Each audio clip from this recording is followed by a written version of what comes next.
গোসল করে আপনি ইহরামের এই কাপড় পরিধান করে ফেলবেন। আবার 2 রাকাত নামাজ পড়ে নিয়ত করে হজ্জের জন্য আপনি নিয়ত করে ফেলবেন। যদি মুআল্লিমদের অধীনে যান তাহলে তারাই তো নিয়ম শিখিয়ে দিবে। আর যদি নিজে শিখে যান তাহলে হাজরিন বরকতের ইহরাম বাঁধার পরে আবার আপনার জন্য অনেকগুলো কাজ হারাম হয়ে যাবে। আপনি মাথার চুল কাটতে পারবেন না, আপনি মাথার চুল আঁচড়াতে পারবেন না, কারণ যদি চুল উঠে যায় দাড়ি আঁচড়াতে পারবেন না, সুগন্ধি লাগাতে পারবেন না, শরীরে তেল ব্যবহার করা যাবে না, নখ কাটা যাবে না। আপনার জন্য অনেক হালাল কাজ হারাম হয়ে যাবে। আপনাকে 7 তারিখে এশারের নামাজের পরে আপনাকে ওরা মিনাতে নিয়ে যাবে। কোন জায়গায়?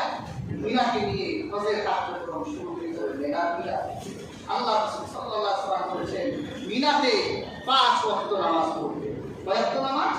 5 ওয়াক্ত নামাজ মিনাতে পড়বে। যোহর, আসর, মাগরিব, এশা এবং ফজর। এই 5 ওয়াক্ত নামাজ মিনাতে পড়ার পর 8 তারিখে আপনি মিনা থেকে বের হবে। 9 তারিখে আপনাকে নিয়ে যাওয়া হবে আরাফাতের ময়দানে। সুবহানাল্লাহ, সুবহানাল্লাহ। এই আরাফাতের ময়দানই হলো হজের ময়দান। আল্লাহ রাসূল বলেছে আরাফাতই হলো হজ। সুবহানাল্লাহ। প্রিয় হাজিরিন, এই মাঠটা ঐতিহাসিক মাঠ। যোহরের নামাজ থেকে সূর্যাস্তের মধ্যে এই জায়গায় আপনাকে অবস্থান করতেই হবে। যদি আপনি আরাফাতের দিন এই যোহরের নামাজের পর থেকে সূর্যাস্তের মাঝখানে যদি হাজির হতে না পারেন, আপনার হজই হবে না। এই আরাফাতের মাঠ এমন এক মাঠ, এই আরাফাতের মাঠে আল্লাহ হযরত আদম এবং হাওয়া নিয়োগ দিয়েছেন। আমাদের বাবা হযরত আদম আর মা হযরত হাওয়া জান্নাতে থাকতেন।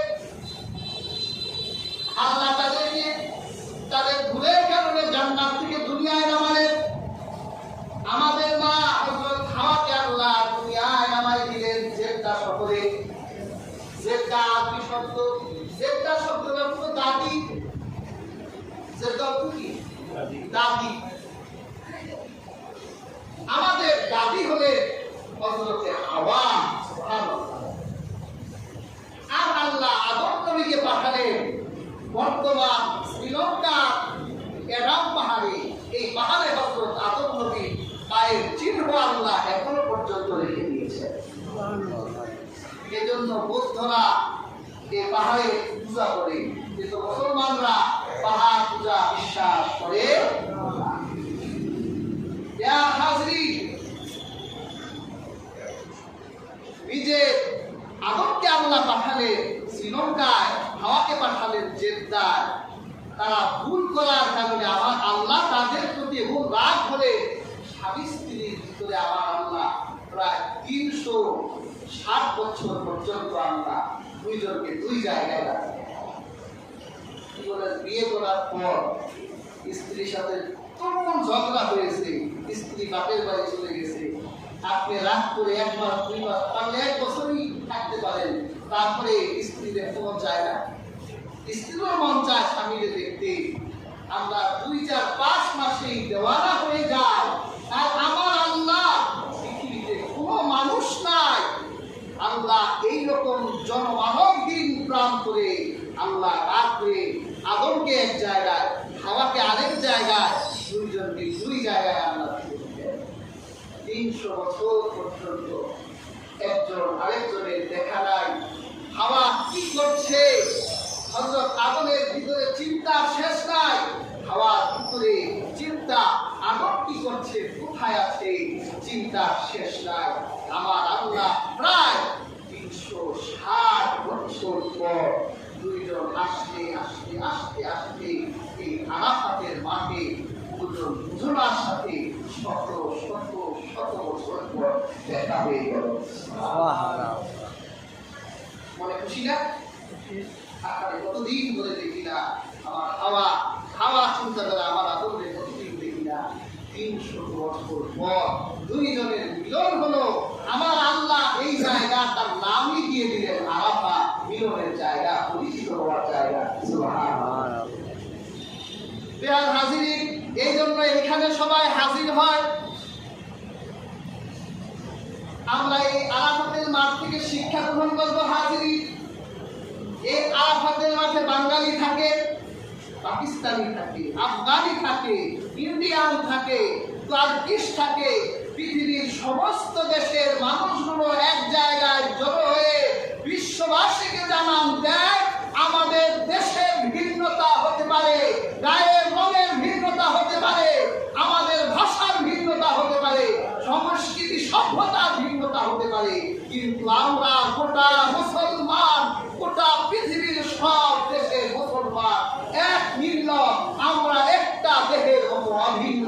আমাদের সবার আল্লাহ এক, আমাদের সবার রাসূল এক, আমরা সবাই এক ও অভিন্ন মুসলমান। সুবহানাল্লাহ।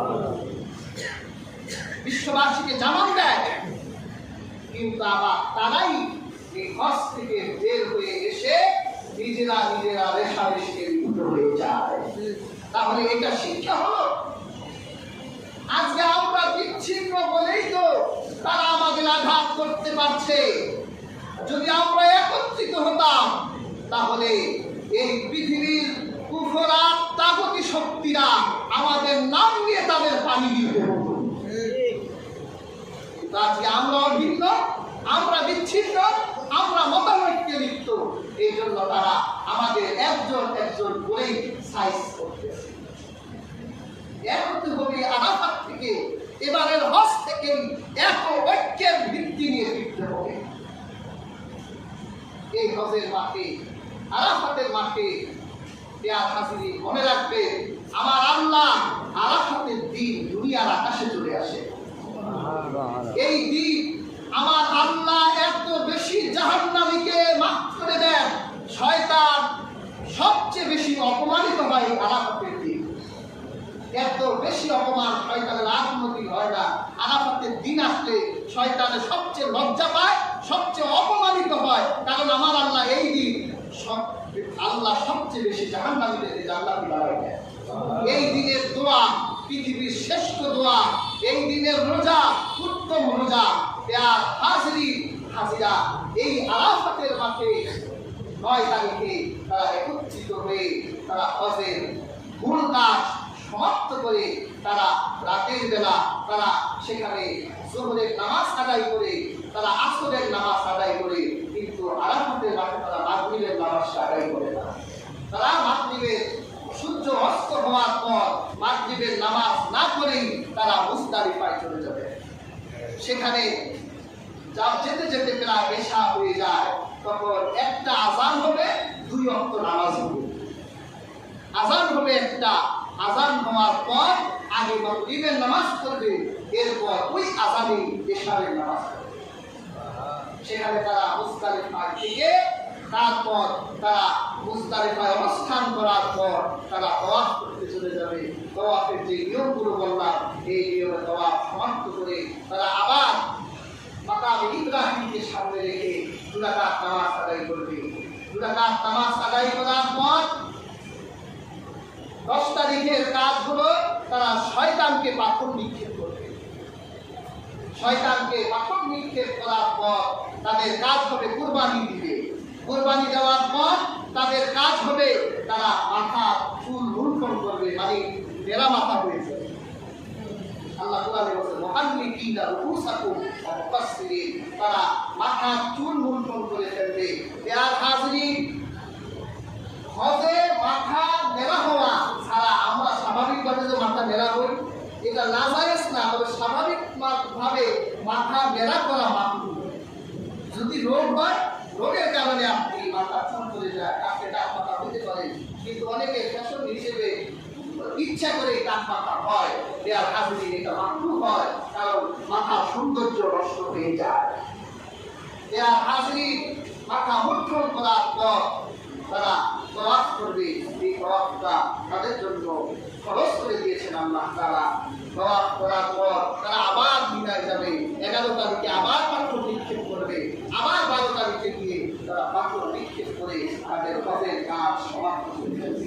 ইয়ার হাজরিন, যে নিয়মগুলো আজকে আপনাদেরকে জানালাম, এই নিয়মে হজ করবেন, রাহমাতুল্লিল আলামিন এই নিয়মে হজ করতো। আল্লাহ তাআলা আমাদের প্রত্যেককে জানি হাজির মর্যাদা দেন, প্রত্যেকের জন্যই যাতে আল্লাহ আমাদের হজ করার তৌফিক দেন। আল্লাহ